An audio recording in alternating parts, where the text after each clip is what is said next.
Alice in Wonderland, the magical story.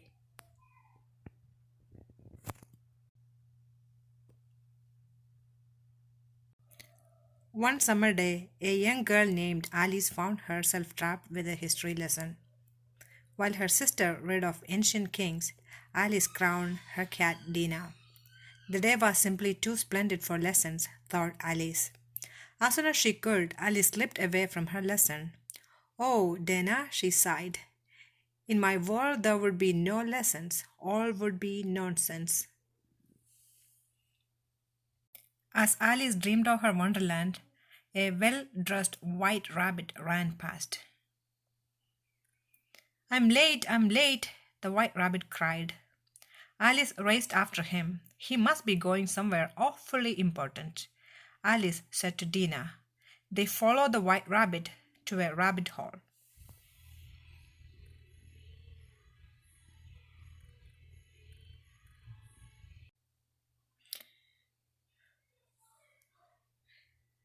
Alice squeezed into the rabbit hole, even though she knew she did not belong there. After all, she said, curiosity often leads to trouble. Alice's voice disappeared into a dark hole along with the rest of her. She floated down through the darkness. As a lamp drifted past, Alice turned it on and looked about her. Curiouser and curiouser, she said.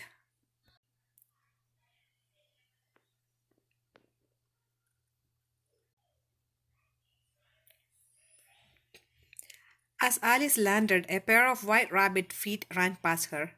Oh, wait, Mr. Rabbit, she called, and ran after him, all the way to a little door.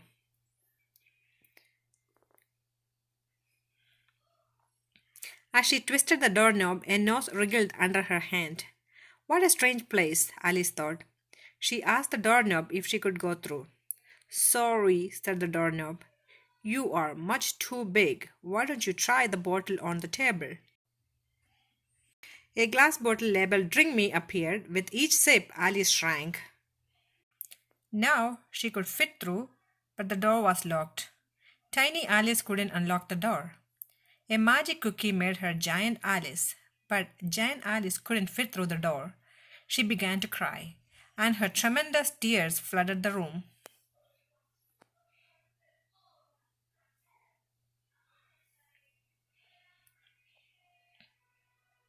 Alice shrank herself again, and she floated through the door keyhole in the glass bottle.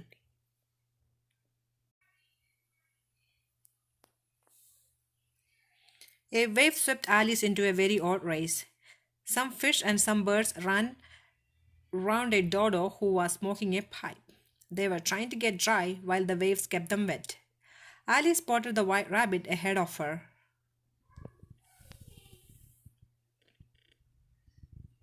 Washed up in an umbrella on the beach.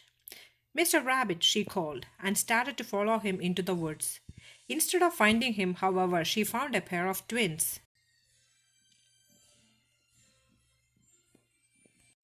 I am Tweedledee, said one. I am Tweedledum, said the other.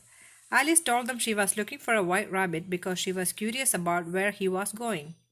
Tweedledum sighed. It can be dangerous to be too curious, he said. I'm sure you're right, said Alice, but hurried off to find the white rabbit anyway. Alice ran further into the wood and came up on a caterpillar making smoky vowels.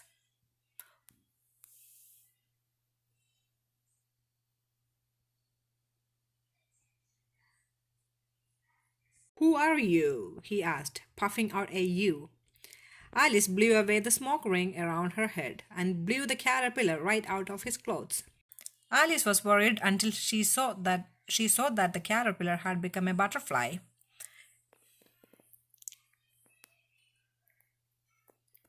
The new butterfly told her, one side of the mushroom will make you grow taller and the other side will make you grow shorter.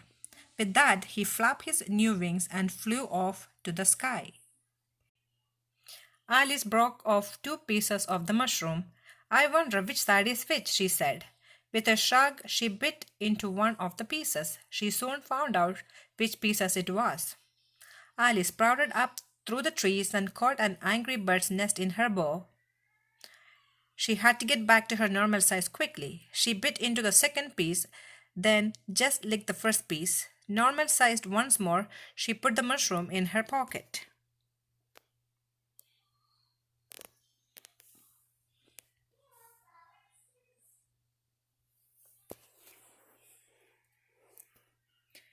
As she carried on through the wood, she searched for some signs of the white rabbit.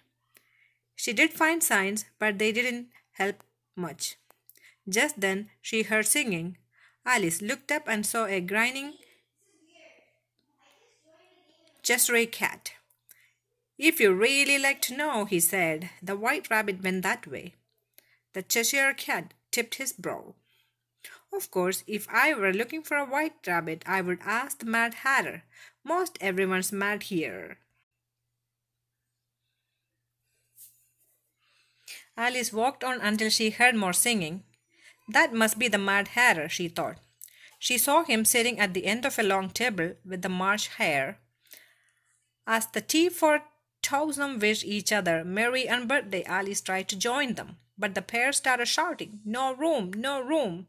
"Oh, I'm very sorry," said Alice, "but I did enjoy your singing." "You enjoyed our singing?" said the March Hare. "What a delightful child!" exclaimed the Mad Hatter.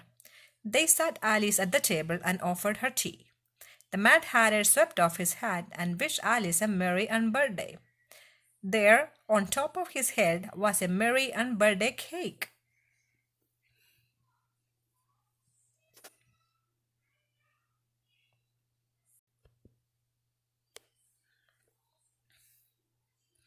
Alice blew out the candle on top of the cake and made a merry birthday wish. As if in answer to Alice's wish, the white rabbit appeared. I'm late," the white rabbit cried. The Mad Hatter and the March Hare decided that the white rabbit's watch must be broken, so they decided to fix it with a lemon and jam. Alice shook her head and walked away. "I have had enough of this nonsense," she said.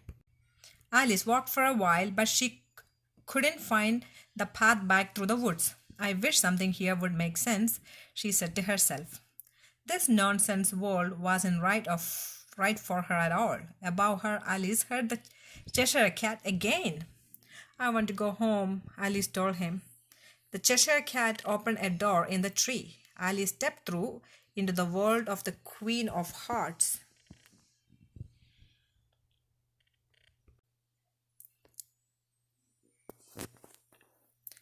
The white rabbit raced past to pass her into the royal court. Perhaps, thought Alice, this was why he was always in such a rush. He wouldn't want to be late to announce the queen. No one would. Her Imperial Highness called the white rabbit the Queen of Hearts. The cards cheered as the queen entered. The queen spotted Alice. "Why, it's a little girl. Now, where are you from, and where are you going?" Alice curtsied and answered, "I'm trying to find my way home." "Your way," the queen shouted. "All the ways here are my ways." The queen calmed down when she learned that Alice played croquet. The queen loved croquet, and the cards always made sure that she won. The queen chose a bird to play her shoe short with and prepared to swing. Suddenly, the Cheshire Cat appeared. Only Alice could see him. "You know," he said to Alice, "we could make her really angry." "Oh no," cried Alice. "Stop." But it was too late. The Cheshire Cat tangled the queen's skirt, and as she swung, her feet tripped over it and she flopped down on the ground, with her skirt flapping up over her head. The queen heaved herself up.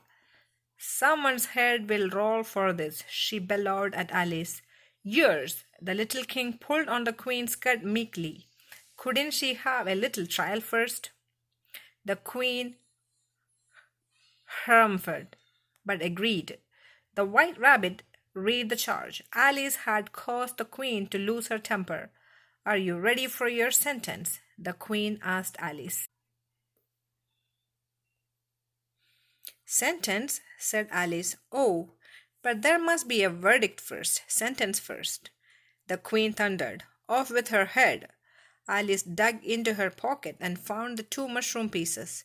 She stuck them in her mouth, and she grew until she was towering over the queen. The king and queen told Alice to leave the court. I'm not afraid of you, said Alice. Just then Alice felt herself shrinking. Off with her head. The queen shouted once more. The court of cards began to close in on Alice.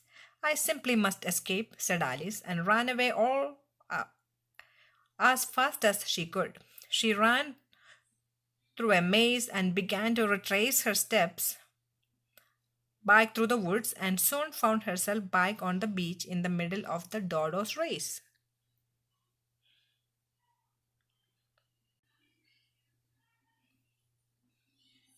The carts chased Alice down the beach through the wisps of smoke. Alice saw the doorknob and his little door again. She tugged on the doorknob. I must get out, she gasped. But you are out, replied the doorknob. Alice peered through the keyhole. There she was, asleep in the meadow. Alice, her sister, woke her.